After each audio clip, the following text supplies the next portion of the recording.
Hello my dear students, कैसे हो आप सब। स्टूडेंट्स, प्रीवियस वीडियो में हमने कंस्ट्रक्शन 11.1 स्टडी की थी, that is to divide a line segment in a given ratio. और आज हम स्टडी करेंगे students construction 11.2, that is to construct a triangle similar to given triangle as per given scalar factor. यानी हमें एक triangle given होगी, उसे जैसे हमने सिमिलर एक और ट्रायंगल कंस्ट्रक्ट करनी है as per given scalar factor. अब यहाँ पर स्केलर फैक्टर का मतलब रेशियो है, यानी आपको रेशियो जो कॉरेस्पॉन्डिंग साइड्स है उसकी रेशियो गिवन होगी, उस रेशियो की हमने एक ट्रायंगल को कंस्ट्रक्ट करना है गिवन ट्रायंगल के सिमिलर। तो यहाँ पर अभी आपको एक ट्रायंगल दिखाई दे रही है एबीसी, तो इसी की हेल्प से हम इस कंस्ट्रक्शन को समझने की कोशिश करेंगे और साथ ही आपका एग्जाम्पल नंबर 1 जो है वो भी कवर हो जाएगा। तो जैसे एग्जाम्पल नंबर 1 दिया हुआ है, construct a triangle similar to a given triangle ABC. ABC के सिमिलर आपने एक ट्रायंगल कंस्ट्रक्ट करनी है with sides equal to 3/4 of the corresponding sides, जिसकी साइड्स इस ट्रायंगल की साइड्स का 3/4 होंगी, राइट। तो इसे हम स्टार्ट करते हैं स्टूडेंट्स ड्रॉ करना। तो सबसे पहले हम कंस्ट्रक्शन के स्टेप्स हम बाद में लिखेंगे, सबसे पहले हम इस ट्रायंगल को ड्रॉ करेंगे। तो यहाँ पर स्टूडेंट्स अब रेशियो क्या गिवन है, 3/4। अब स्टूडेंट्स इसमें ये जो रेशियो होगी बहुत इंपॉर्टेंट रोल प्ले करेगी।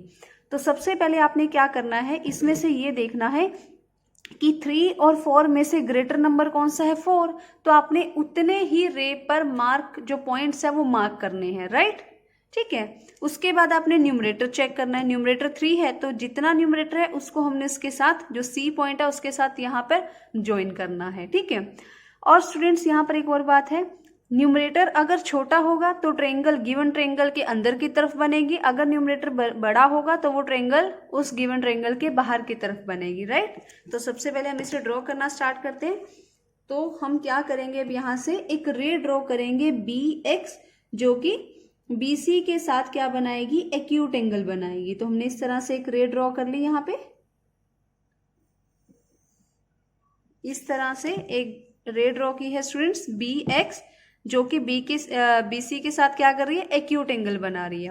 अब इसमें से ग्रेटर नंबर क्या है, 4, तो हमें यहाँ पर 4 पॉइंट्स मार्क करने हैं B से इस रे के ऊपर, और इनकी लेंथ क्या होनी चाहिए, इक्वल होनी चाहिए। तो 1 2 3 4, राइट। तो इनका नेम दे देते हैं हम B1 B2 B3 B4।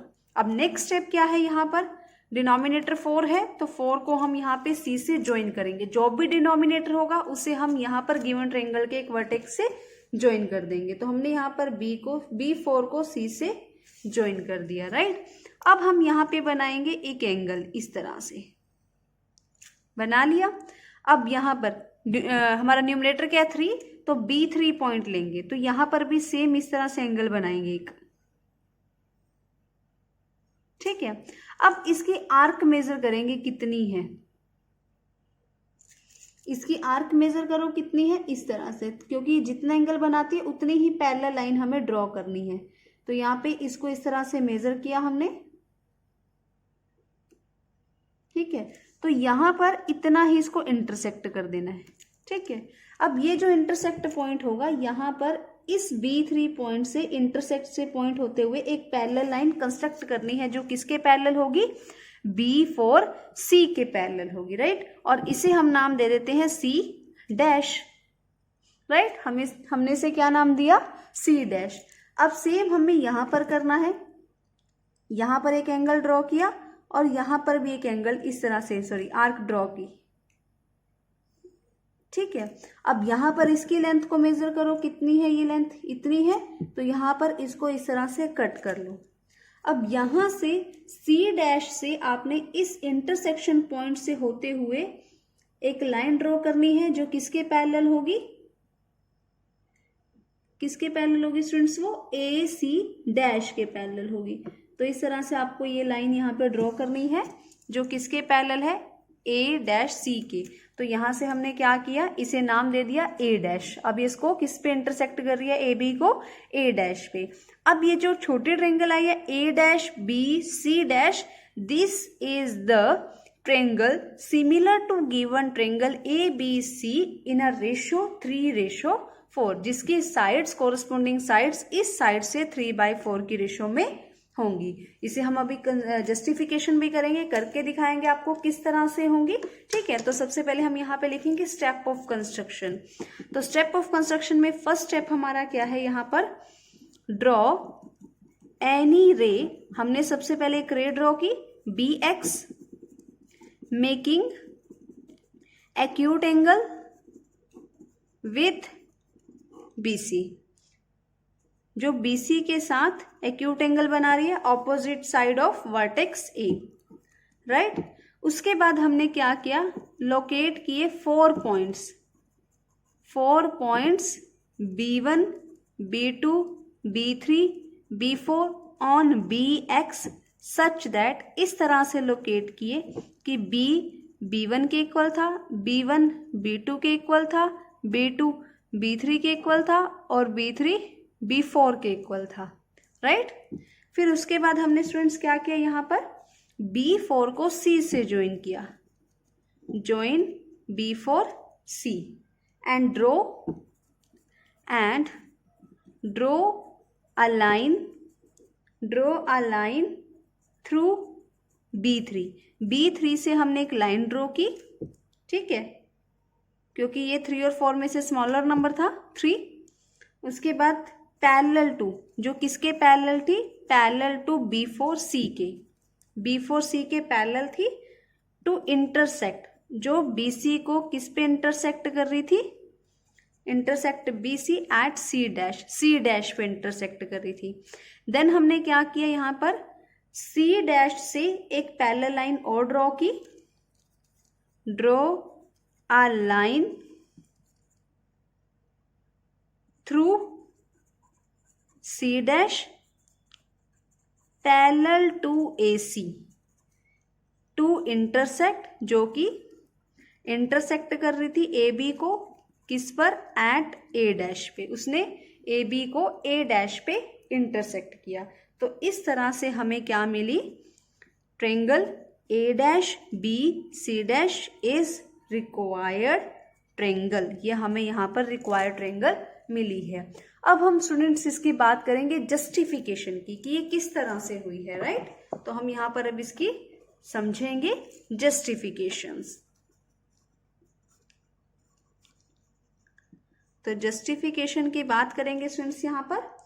अब by construction we know that BC dash and C dash C, BC dash by में C डैश C इज 3/1, यही है क्या, यही है students, this is by construction, ठीक है, क्योंकि हमने यहाँ पर कंस्ट्रक्ट किए थे 1 2 3 पॉइंट्स और ये 1 पॉइंट है। तो हमने लाइन को डिवाइड करना सीखा था, to divide a line segment in a given ratio. तो वहां पर हमने देखा था अगर ये 3 यूनिट्स हैं तो ये भी 3 यूनिट्स होगी, ये 1 यूनिट है तो ये भी 1 यूनिट होगी। तो यहां से हमने क्या देखा कि BC डैश बाय में C dash C is 3/1, right. अब हम क्या करेंगे, यहाँ पे एडिंग 1 ऑन बोथ साइड्स, दोनों साइड्स हम 1 ऐड करेंगे। तो हम यहाँ पे लिखेंगे adding 1 on both sides, right. 1 add करने से पहले हम इसे रेसिप्रोकल कर लेते हैं। तो C डैश C बाय में BC डैश 1/3। अब हम इसमें क्या करेंगे स्टूडेंट्स, 1 ऐड करेंगे। तो C dash C BC dash +1 और 1/3 +1, तो ये कुछ इस तरह से हो जाएगा, C dash C plus BC dash by में BC dash is equal to 3 1 जा 3, तो 1 + 3/3, राइट। तो यहां से हमारे पास क्या जाएगा, C dash C plus BC dash that is BC, तो BC बाय BC डैश और यहाँ जाएगा 4/3, राइट। या हम इसको ऐसे लिख सकते हैं, that is BC dash by में BC इज इक्वल टू 3/4। अब BC डैश बाय में BC, तो ये तो दोनों ट्रायंगल्स की कोरस्पोंडिंग साइड आ चुकी हैं। A dash B C dash की साइड क्या है, BC डैश, और A B C की साइड क्या है, BC, ठीक है। तो यहां पर हम क्या लिखेंगे कि C dash A dash is parallel to CA इसलिए triangle A dash B C dash is similar to A B C. और अगर ये दोनों ट्रायंगल सिमिलर है, हम एंगल सिमिलैरिटी से भी बता सकते हैं कि जो बी एंगल है वो दोनों में कॉमन है, ठीक है। और ये जो होंगे कॉरस्पॉन्डिंग एंगल्स होंगे, सी डैश और ये वाला एंगल, ये दोनों कॉरस्पॉन्डिंग एंगल होंगे, ठीक है। तो यहां से भी हम कह सकते हैं, बेसिक प्रोपोर्शनलिटी थ्योरम से भी कह सकते हैं, किसी तरह भी कह सकते हैं। तो यहां से हो जाएंगे साइड्स प्रोपोर्शनली इक्वल। तो यानी ए डैश बी बाय में A B is equal to A dash C dash by में A C is equal to B C dash by में बी सी, दैट इज 3/4। तो this is its justification, right. तो students इस तरह से हमने इसे समझने की कोशिश की है, that is construction of triangle similar to given triangle as per given scalar factor. तो इस तरह से हमें यहाँ पर ड्रॉ करना है, बस हमें रेशियो का ध्यान रखना है। मान लो अगर यही रेशियो आपको इस तरह से दी हो 7/5 या फिर 5/3 गिवन हो, तो इसमें से जो नंबर ग्रेटर है 5, पहले आप उतने पॉइंट्स मार्क करोगे, फिर उस 5 पॉइंट को सी से ज्वाइन कर दोगे, ठीक है, ठीक है। तो यहाँ पर आप उसका एक डिफरेंट मेथड होगा, वो मैं आपको नेक्स्ट वीडियो में बताऊंगी, राइट। तो this is your example number 1, या फिर construction of 11.2, that is to construct a triangle similar to given triangle as per given scalar factor. तो अभी मैंने आपको ये सिर्फ जस्ट 3/4 वाला केस बताया है, जिसमें numerator is less than the denominator. Next video में हम देखेंगे कि अगर numerator is greater than the denominator, then what we have to do, right. तो this is your construction 11.2। I hope आप लोगों को अच्छे से समझ आएगी स्टूडेंट्स। तो मिलते हैं आपसे नेक्स्ट वीडियो में, जिसमें हम नेक्स्ट स्केलर फैक्टर के अकॉर्डिंग देखेंगे कि अगर स्केलर फैक्टर हमारा थोड़ा डिफरेंट होगा तब हम क्या करेंगे, राइट। तो मिलते हैं आपसे नेक्स्ट वीडियो में। Till then bye bye, take care, stay connected.